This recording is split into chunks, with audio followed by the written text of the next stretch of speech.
Okay guys, what's up? I just got off of work.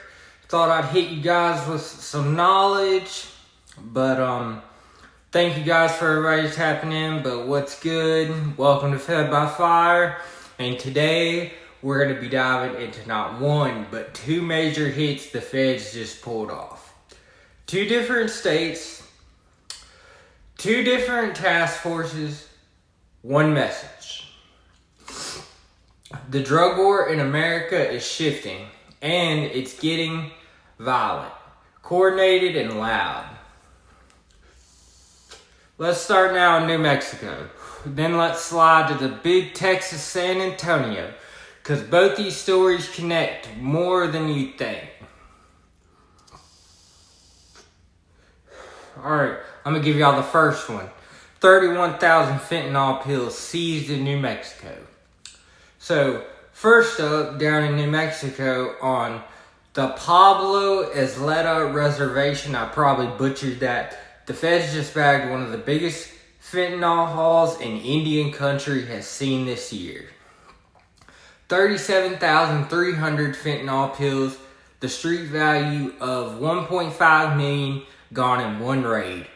The Bureau of Indian Affairs, Drug Enforcement, Pueblo Tribal Police, Homeland Security, everybody moved together like one body. They hit the spot, cleaned it out, and walked out with everything, and almost $38K in cash. Now, the officials came out doing the suit and tie speeches like, We're protecting our vulnerable communities. We're honoring our commitments. But let's call it what it is. A major pipeline that got shut down. These fields weren't just drugs. They were overdoses waiting to happen. Bodies waiting to drop. Families waiting to break. Indian country gets hit hard with Fetty, and most of the time, these operations don't catch even 10% of what's flowing. So, when they grab something, it's big. It's a rare W in a losing war. And the feds said they're ramping things up under that opioid reduction task force, working with local tribes, federal partners, basically anybody who's down to choke off the flow. But here's the real talk. If 37 pills get caught, how many more made it through? Y'all tell me down in the comments. And right there brings us to what just went down in Texas. Because the same type of coordination, the same type of task force muscle, the same type of crackdowns, it's all going down all over the country, are now happening all across the Southwest too. Let me show you the next example. Alright, this is going to be the next part in Texas. 140 detained in mass San Antonio raid. Now, we head over to San Antonio, where things got even crazier. Sunday morning, 3 a.m., north side, right off San Pedro and Basse, I probably butchered that too. Food truck, strip clubs just closed, half the city grabbing late night tacos, then boom, lights, feds, tactical gear everywhere. And in a single sweep, the FBI, the Homeland Security, Texas DPS, San Antonio Police Department, they rolled in deep, detained over 140 people, one night, one operation, all tied to a brand new Homeland Security task force they just launched in South Texas. And they said straight up, this operation was about disrupting Tren de Aragua, a violent Venezuelan origin gang spreading across South America and creeping into the U.S.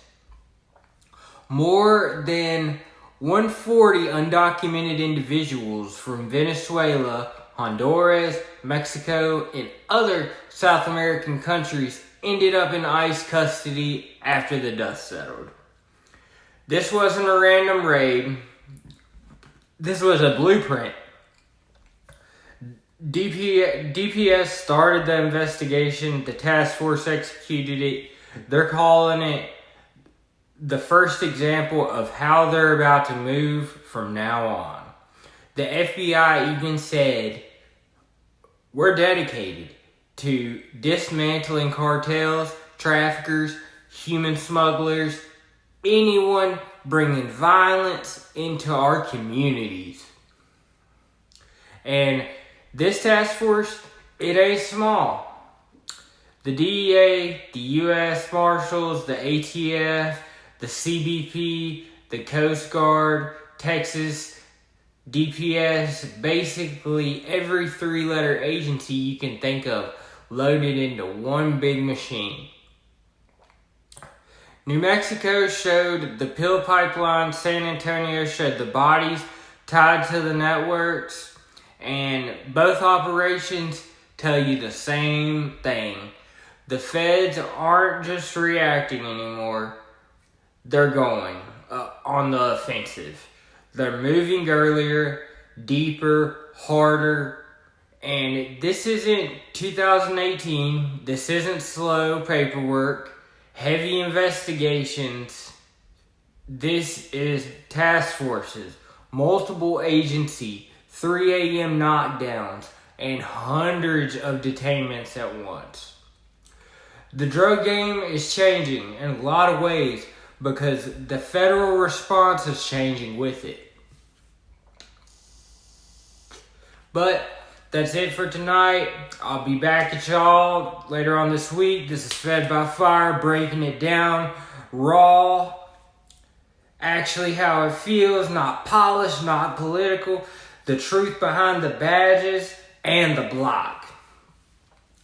Drop the next case when you're ready.